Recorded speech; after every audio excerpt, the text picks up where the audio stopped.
Namaste. Welcome to our continuing series, Evenings with Sraddhalu. Namaste. Today we're going to take up the spiritual development of nations, I think. Would be a good topic. Where all these nations are in their spiritual development. And I think, Joel, you had a question about China? Yes, so I was a bit intrigued. So in previous talk, we spoke about India and Pakistan, and a fifth of the planet is the Chinese population. It's a regime who doesn't accept any religious or spiritual development. And I was wondering, and I know that the government feels threatened by the Tibetans, the Uyghur, Falun Gong, the Democrats of Hong Kong. So I was wondering how you see this nation evolving, and can a country have its population spiritual aspirations suppressed and still evolve as a nation and as a soul and as a being? Or do you need also the population to be spiritually awakened for the soul to grow? Yes. Actually, before we can address the issues you've raised, which are so important, we have to understand the concept behind what is meant by nation soul and evolution of a nation soul. And it's something which is something so distinct to Sri Aurobindo's perception. We do not find it anywhere else. No other tradition, no other culture, no religion has this so clearly articulated and with a clear sense of evolution at the level of a nation. There have been perceptions of the nation as a being, as an identity of a being, but then it stops there. But the fact that that being can evolve, that is something unique to Sri Aurobindo. And it has a direct representation from the human experience to the national, that within us there's a double evolution. There's an outer evolution of the surface personality, which includes the biological basis for the person, and then there's the inner evolution of the soul which is evolving. And the two are going parallel. The soul needs an instrument which is sufficiently conscious and plastic through which it can have an experience to evolve or express itself through it. So human soul entering an ape body would not get the necessary support of its instrument. On the other hand, an external evolution taking place without the soul evolving would simply seize the powers which come with the evolution and subject it to not the soul's value but its ego. And so there has to be necessarily a parallel development of both. That this takes place in the individual is reasonably clear, but that it takes place on a collective level is not so obvious to people. Because we have many collectivities, and to the human perception these collectivities seem arbitrary. Each one of us today is actually intersecting between several identities. I have, for example, a family identity, perhaps a relation to the state and the language, linguistic content of that state. I have an affinity to the community in which I grew up. I have an affinity to the collective space in which I have my job, perhaps. I have a national identity and then a human species identity. And within that, there are interest groups. I have my technical online interest group where I am a part. I have my political affiliations interest group where I am an activist. And the cultural interest groups. I'm a music aficionado for a particular style of music. And then I have my little personal group of friends where also I have a collective bond. There's so many collective identities which intersect. So it feels as if all these collective identities could be arbitrary. Where is the soul? You can say the collective identity is formed by the sum total of the individuals in it. And it reflects always the grade of individuals. But the insight Sri Aurobindo brings in is that nature has been developing, not only at the level of the planet, but at the level of nations within the planet. Even as she has developed tribal identities, which don't necessarily have a high spiritual content or identity, they may merely be interests and vital groupings. But at the level of the nation, there is a soul identity, a spiritual identity, which is also building and growing. In some sense, it was already there. and it needed the basis of an awakened collective to be able to express itself directly. So, for example, Mother makes the statement, India as a conscious being. He says, India is conscious of her mission in the world, but she is awaiting the external means of manifestation. Now that means what? Here is a conscious soul, but the vehicle is not yet ready. And what is the vehicle made of? Well, the people, their lifestyle, their values, their thoughts, and their spiritual development. And each nation in this way has a particular quality or aspect of the spirit which he or she expresses, which is that nation's gift to the whole of humanity and the growth of the world. Sri Aurobindo lists various civilizations of each of these nation identities, the Greek civilization and the values which it brought, and particularly the vocabulary he uses is the sense of the beauty of form and elegance of thought. These are the things which have typified the Greek culture. So you'll see Greek statues entirely obsessively focused on a perfect representation of the physical form. Greek philosophies being thoughts for the purpose of thinking and play of thought and the joy of thinking possibilities. The Roman civilization primarily expressing the aspect of discipline, order, structure, organization, hierarchy, a mentalized organization particularly. And then he observes that the Europe of today is largely composed of these two influences blended, the Greek values and the Roman values, which make for the character of the European civilization today, and through Europe, its imprint on the whole world. So if you see what Greece originally manifested as her nation spirit's expression, while it may have spread locally at that time, today has spread all over the world. And a large part of the modern thinking is imprinted or rooted in the Greek values articulated then. Where is Greece today in this? Nowhere. It's serving no purpose almost. It's almost as if the civilization burst out what it had to give and exhausted from the effort lapses back. And now the soul is as if regenerating, waiting for a new expression or a new form. Japan is particularly expressive of the love of art, and everything it expresses is artistic expression. If you're drinking tea, it has to be an artistic expression. If you're wearing clothes, the way you wear them, not only the form of the clothes, the way you wear them has to be artistic. Your social engagements have to be artistic. And I don't know if I mentioned here before, but of all the countries I've been to, I don't think there is any other except Japan in which the government gives you a national holiday when the trees are in full bloom. So that the common man can sit in nature and breathe in the beauty. And I saw this in Japan. It was at a time when they were in the holiday for the flowering season. I saw an old man.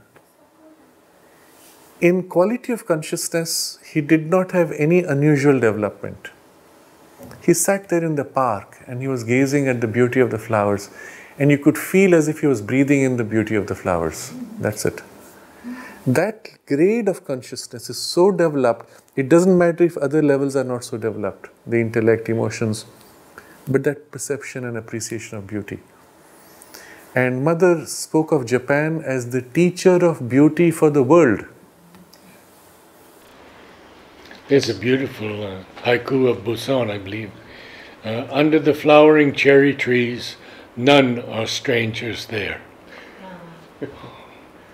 Marvelous. Interesting, as if that beauty unites us. Yes. So the picture Sri Aurobindo gives us is that every nation has something distinctive to express, but also in its expression, it is as if sharing it with the world. So this is the soul of the nation which is evolving, and the people of the nation are as if reflecting the soul's aspiration. Equally, as the people evolve, the soul has a more and more effective instrument for its expression. So we have the sense of a double evolution taking place even in the nation identity. And in this big picture, you have the place of India, which is the ideal of the civilization is spirituality. And Sri Aurobindo takes pains to identify the form of spirituality. It's not an ascetic spirituality, it's not life renouncing, but it is life embracing, life transforming imprint, which you can trace back to the Vedic age, which is the highest imprint of this spirituality.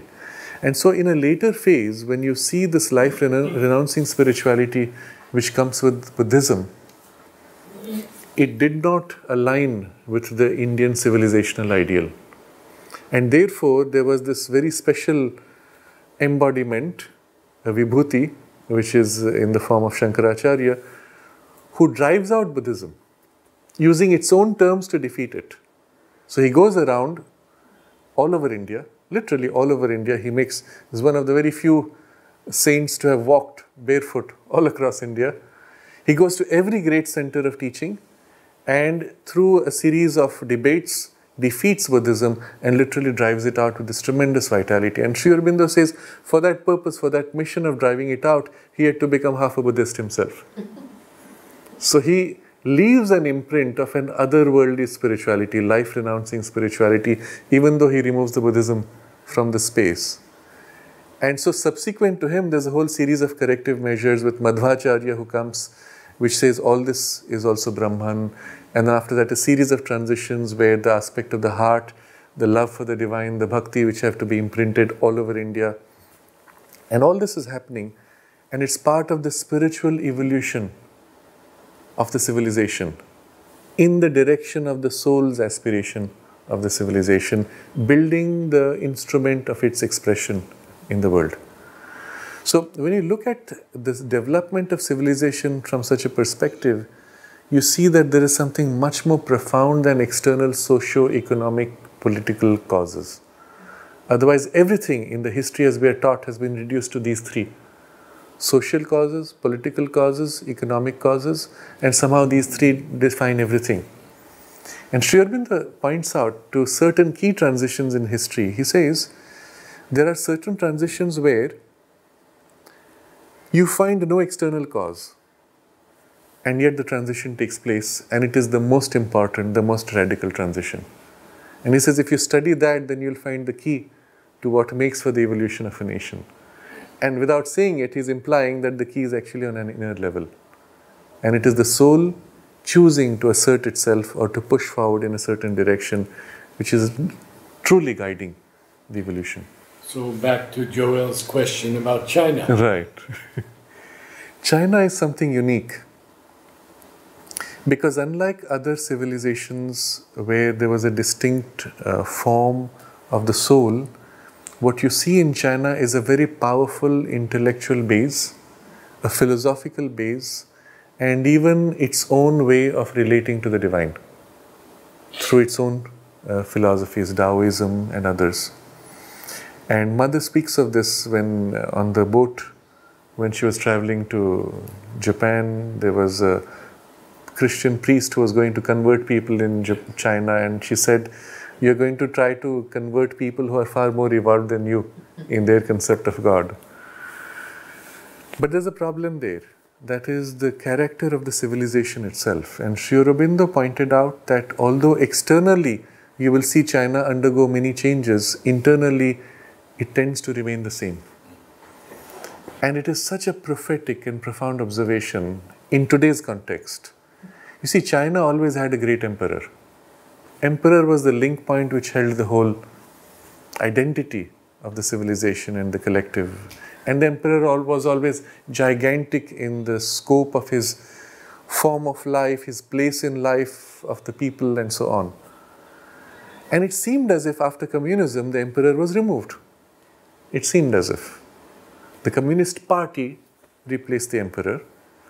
Party, as an abstract entity, was now the ruler. Everyone said, the party has decided. Who's the party? I'm a member of the party, but the party has decided, but I don't know it. How is that possible?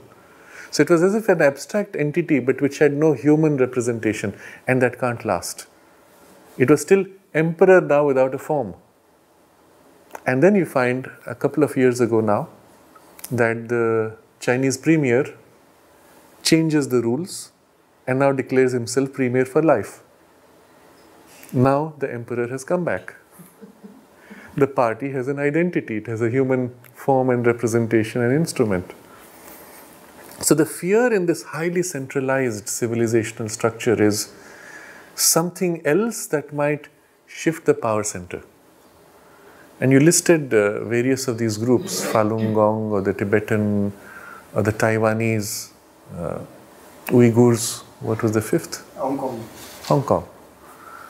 Each of these is as if potentially a power center or a value system which could take it out of this centralized frame.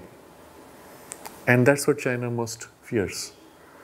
And its attempt, therefore, is to remove by force anything which might contradict the centralization of the emperor identity, or co-opt it and make it a part, which is brilliant in the way it has done as far as Christianity is concerned. Instead of allowing the churches to take allegiance to the Pope, which should be an extra national authority, they simply said, if you want Christianity, well, you have to have a Chinese church. And all the symbols should be written in Chinese, not in the language of English Christianity or Latin. And the same they are doing now for Islam. They said, remove all linguistic forms and representations of Islam and write it in Chinese character. It has to be a part of your culture. You can't have an extra national culture that enters. But see behind it, the whole thinking. Co-opt, make it a part of this centralized identity. And so it's interesting to see how China is able to function. Because of its high centralization, if the center decides to do something good for the people, there's a massive impact, and overnight you have change everywhere. Because now it's a machinery, hierarchical, which implements this decision made. But the problem, of course, is it does not allow sufficiently the freedom of diversity of the units. And so it tends to always repress freedom. There's always a kind of an undercurrent where, yes, you can do what you like, but stay within this umbrella. The umbrella may seem to be abstract, you may not feel it in your daily life, but it's always there. If humanity has to truly evolve freely, Sri Aurobindo points out in the spiritual evolution, you must have even the freedom to make mistakes. Otherwise, you cannot have a real creative evolution and a real expression of possibilities. So, in China, necessarily that problem will remain for a while. Either people will accept to be subjugated, or there may be a revolt and reaction and frequent passages. You told me that when you were in China, you felt the fear in people. Yes, it was quite an unusual experience. It was in Hong Kong the first time. I went maybe 3 or 4 times to Hong Kong and once in mainland China. It was something quite unusual. One was the sense of fear of something unknown. I approached somebody in the street casually asking for directions, and there was such a fear because it was, I don't know, something too different, not part of the collective consciousness. So, and the second experience I had was that the collective consciousness was very strong. The individuality was subjugated to such a degree that sometimes you couldn't perceive it. So it was on Chinese New Year's Day. I was in the street. I was crossing the street, and everybody was full out in the street walking around. Young couples, young people, all young people. You see very few old people at that time at least. And I crossed the street and I stood in the center. There was a raised portion, and I looked and I could just see this sea of humanity. And then suddenly I realized there was no individual. The whole collective mass was the person. And I felt a deep fear. If it turned against me, the whole mass would move as one and just knock me out. And that's when I had this touch of fear. I said, wow, this is something unusual. And I left in a bit of a hurry. But this is something quite unique, perhaps because of the way this very centralized form of administration has been there in the culture. You see it in the way the Great Wall of China was built. A decision made at the center and the machinery is put into place, people are driven and the machinery completes. And this kind of mass level of action is, I think, unique in the world. But it is still the same, it has not changed. You still have the emperor. You feel it will evolve in time, although it may take a long time? Mother made this observation that China would be very receptive to Sri Aurobindo's thought because it has a very high intellectual development.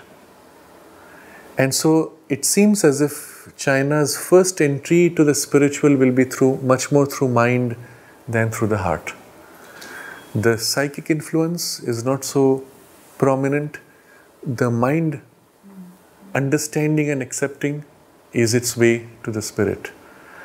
And so that again it's something quite distinct. In most other cultures you'll find a mix of mind, heart.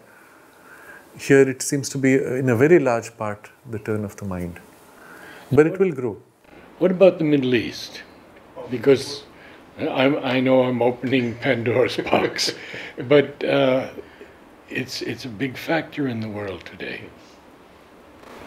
Can I just finish to China and then we can go to Surely. Middle East? So I want you to add something in the equation regarding China, is the fact that it's a communist country, where atheism is supposed to be the rule.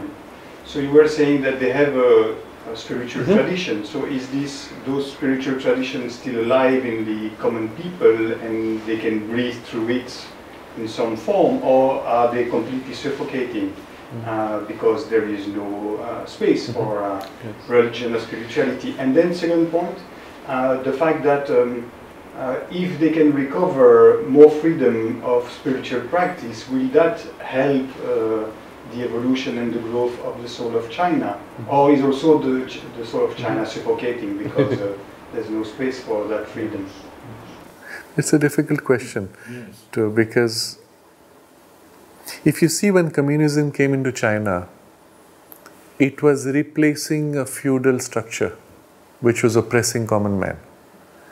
And that was the hierarchy of the emperor's rule. And you go down a few layers, emperor is far away. He's an abstraction, although he's a very powerful influence, but you never meet him.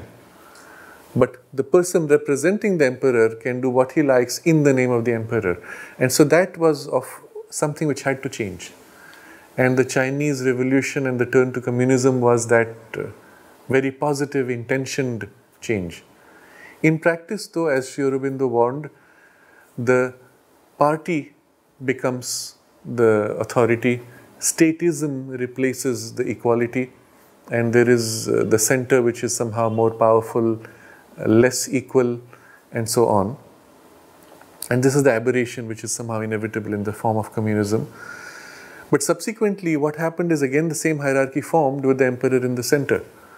So I don't see much changed through the communism itself. At best, what it did was now to make more accessible to the common man things which earlier were held by an elite. And so it had a good result. You go to China, until recently, they had no first class, second class, third class of trains or planes.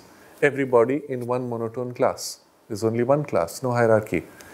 And then when more recently, is it 20 years now, or they turned to a capitalist form within their communist party, they allowed for classes. They said, okay, let people pay more if they want extra facilities, which released somehow something which was somewhat oppressive.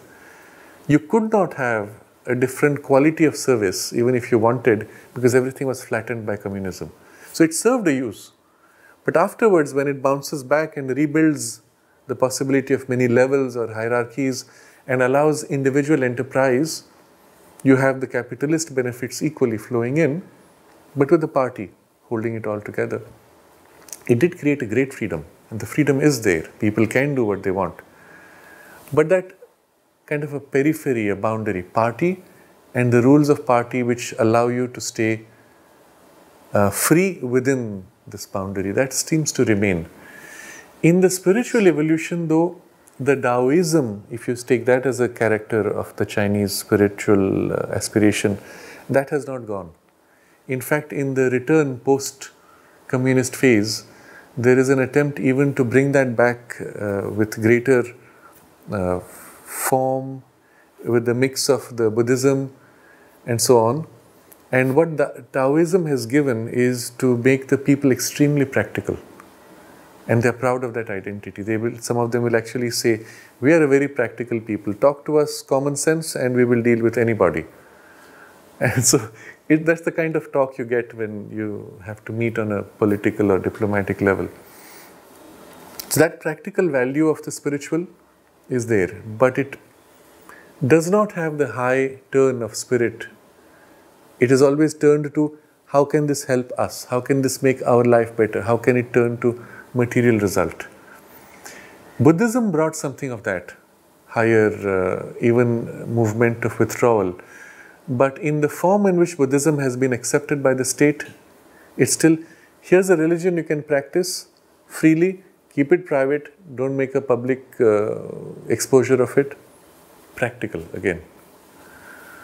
So I really can't say what form it could take in the future, but if the soul of the nation does push forward, then it might take a higher form. Maybe the state itself, the party will recognize that the pure spirituality is not so threatening after all. In any case, the beauty of the spiritual turn is that it is not bound to any form. It can exist, it can flower, irrespective of whatever external limits are placed. What it will do when the spiritual turn takes a strong enough force, it may change completely this current arrangement, or it may just fill it and give to it a new meaning. That's to be seen. What we do see though is a tendency for increasing control. This is recent, it's in the last couple of years. They are giving each person social points according to your behavior. And according to how many social points you will have facilities or not. So now every street corner has cameras which are tracking with face recognition everybody. Any accident you may have, any conflict you may have, you will lose social points. And if you lose them enough, you cannot own property, you cannot travel, or whatever other restrictions. So that again creates a climate of fear. You're being watched, you're being measured, and it's not a healthy thing for the free movement of the spirit. And maybe it won't last, maybe it will. It's an experiment, but it is very unusual. Mother spoke about this in a kind of a warning. She said that if China ever overran the world, it would consume everything and make earth barren. And this is a real danger because of this centralized machinery which just bludgeons its way to serve its immediate practical need. You don't find, for example, in Chinese cities, you don't find birds except in zoos or cages. They get eaten up. Very few animals in the streets, they'll get eaten up. So there's a tendency to just use up for a practical benefit of the moment. It can go to any extent. Is the law still about only one child? That law has been removed, I think. But yes. But the result of 3 generations of only one child meant that something of the emotional bond of siblings was lost for 3 generations. That's very big. You don't have uncles and aunts, by the way, because your parents don't have brothers or sisters, right? So who are you? You're an individual with parents, but no uncles, no aunts, no brothers, no sisters. So when you have a marriage between 2 people, who's the family? Just parents on both sides. That's it, nothing. And it goes back 3 generations. So even on grandparents' side, there is nobody else. It makes for a very strange collective consciousness. And it has led to a certain exaggeration of individuality. in a way which may not be healthy. But its idea was population control. Yes, but again, centralized population control means bludgeoning. And so it has this effect of damaging the social fabric.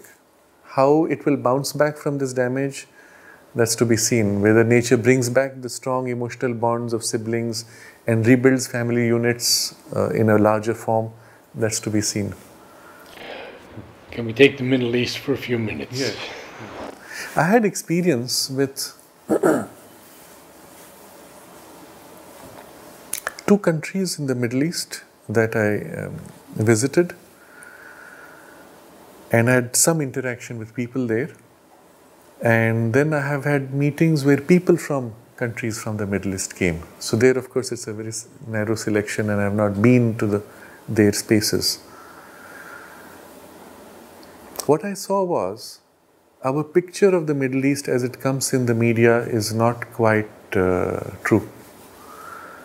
The media again tends to create a monolith appearance because that's how Islam wants to represent itself. The Ummah, that is the family of Islam, is the ideal. And so, as long as you belong to the Ummah, you're all equally the same. No, but that's not it, because the cultural basis has not really gone, whatever the veneer of form of Islam may have come.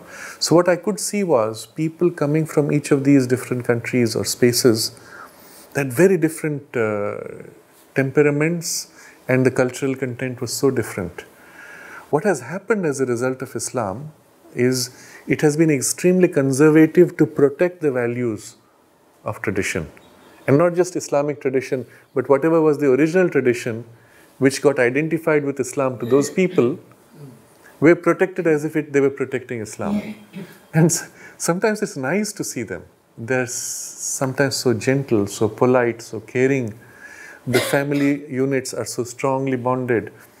And when they come from some old culture where those elements were strong, they have managed to survive in a way which is quite remarkable and even a pleasure to see, compared to what you see today in a large part of the westernization, which has flattened out respect or broken many of these values of family. And so one of the problems of the Middle East is they passed through colonization, and it was not so nice. Large part of it was first Islamic colonization and subsequently European colonization. But the last part of European colonization, when they left, they basically drew lines based on which country owned what patch. And so these lines, which are now called countries, are not the original nation states. And so often they don't quite work. Iraq, for example, is just a territory which one of the European colonizing countries left, with demarcations of which patches they controlled, but internally seems to have three very distinct cultural identities, and sometimes overlapping with another country, and which makes for very complex border issues and identity issues. So I don't know how it's going to resolve, whether the nation identity will form itself to fit the border, or whether the borders will rearrange to recover the original nation identities. Not all nation identities are as mature in their individuality. Some are still very fragile in formation. Some are still weak, although formed, but weak in ability to express. There's one particular community, for example, in Lebanon, the Druze, is it they call them? Druze? Yes. Yes. Yes. The Christian communities. Druze. Something remarkable with them. I was in a conference where there was one person from the Druze community, and I was speaking of the yogic perspective regarding climate change, forests, our relationships with nature, and so on. And then he came to me privately. And all others were from Middle East countries, which were largely Muslim, or they represented Muslim values. He was the only one from the Druze community. So it was Christian, but in a Lebanon which is Muslim, Christian. And then he came to me and he said, you know, in our community we share exactly these values. And we believe in reincarnation. Here's a Christian group which believes in reincarnation. And then he said something very interesting. He said, through the centuries, there was an attempt by the Islamic colonization to convert them. They chose rather to die than convert because they believed in reincarnation. They protected their spaces, they protected their forests as if the forests were their brothers and sisters, as their family. And as a result, that's the only patch where the original forests and the original trees have survived because of this particular bond and intimacy they have. So it was fascinating to see, here's a patch of culture and values which goes back to a time which, although Christian in form, remembers its pre-Christian heredity of reincarnation, still holds and protects. And one of the things they did was they never marry outside their religion. So they've retained that cultural value and yet been able to protect themselves from invasions. It was quite remarkable. And I wanted to study deeper their tradition. And meeting the person and the way he spoke of things, one could almost feel the energy of that culture still alive. So that's what I meant by the identity of that nation or that group is still strong. It has survived, it has been able to protect itself, but it has not been able to project its values into the global arena. It's still fragile, it's still weak in its ability to project. This is an interesting observation, yes. On the other hand, other spaces like Iran have much more strong ability to project and impact their environment. Iraq has a confused identity because it seems to be three pieces, and so you always had some dictator dominating to hold it all together artificially. And Saddam Hussein was in fact a very good ruler. He held together all his people, made sure everybody had equal opportunities. There was no allowance for any religion to dominate others. Education was open to all. In fact, it was considered to be a model state for the Middle East for secular society. And it's only when he made the mistake of declaring that he will sell oil not in US dollars but in euros that the United States Army stepped in, toppled him, replaced his currency with the US dollar, and again you have a dictatorship which has to control these pieces. So unfortunately it's a place of much suffering, much conflict. And something of that seems to go back to a karmic period, many thousand years ago. I don't know whether it is, one should speak of these very openly, but there was a period when that region had a strange rule of energies, asuric energies, which dominated and held people under sway in the name of being divine beings. And so you had this very oppressive, hierarchical, dominating energy. And that's why you see in the Abrahamic traditions this concept of many gods, and my God is greater than your God, or God says, I am a jealous God, you will not worship other gods. And these were actually asuric beings who presided over large groups or subgroups and enslaved parts of humanity. You will see in the Persian space, there is the inversion of vocabulary from the Veda. So they had the Vedic tradition which was still practiced there. Vedic tradition had a very wide spread. So they had the fire and the ceremonies around the fire, but they inverted the vocabulary. Deva, which in the Veda is light being, became for them the demonic beings. And Asura, which is in the Vedic vocabulary, the vital or anti-divine asuric beings, becomes for them Ahura, which is God. And so the head of the religious form is Ahura Mazda, meaning great Asura. But it is now great God, keeping elements of the fire ceremony of the Vedic phase, but now inverting the relationship. And so there were many places like this. You will see even in certain parts of Orthodox Judaism, Yahweh was the four elements, E, Y, H, W, H, which represent the four elements, and the one who has mastered four elements. So anybody who had acquired the great power to rule by magical power of mastery of four elements was a Yahweh. And so you have the Yahweh who says you will not worship other Yahweh, and the plural of Yahweh. So Mother makes this observation that this was an asuric influence which had taken over. And so what has happened is, in many of those traditions, there is this strain, and then there is the strain which is earlier, which has the memory of a more direct alignment to the divine will, and the two are conflicting, colliding, which makes for a very strange mix, and some of it, as I said, has a karmic remnant of that mixture. But this idea of God being jealous and having it there in many cultures, even if you look in Greek mythology, they get jealous. Yes. In Indian also, that the Indra gets jealous. Yes, but you see, in the Greek mythology, they are not gods as supreme God. They are deities, powers, and they are like a whole pantheon family, and then they have conflicts and all. But here the concept was, the God, one God, says you won't worship other gods because I am a jealous God. And that's kind of a confusing idea. The similar thing happened in Egypt. There was, in the very early phase of Egypt, the line of worship of the divine, which gradually in the declining phase of the Kali Yuga now takes on forms of worshipping intermediate deities, and then eventually going to very low deities. And it turned almost to a form of, very crude form of black magic. And a lot of occultism and conflict because of that. And that leaves its imprint, karmic imprint, into those spaces. And the attempt which was made in between by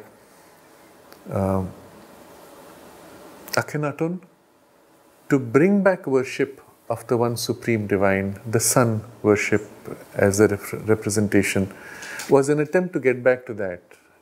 It made a push, but it couldn't last, and again there was this mix. And then Islam comes and as if wipes out all this confusion. But the patches remain. And that's again interesting. I had occasion to visit in Egypt the Coptic Christians. And they were the original lineage of the pharaonic tradition which survived under form of Christianity until Islam came. And while the rest of the population largely was converted to Islam, this subgroup survived. To this day, it still retains. And I had some fascinating interactions with them. I think I mentioned some of this in an earlier discussion, so I won't repeat. But they retain the ability to read the old pharaonic texts, hieroglyphs, as it was. They have maps which describe underground passages under the Great Pyramid and the Sphinx, which was for them the temple complex. But all that knowledge still survives in this little patch, always under assault by the surrounding others.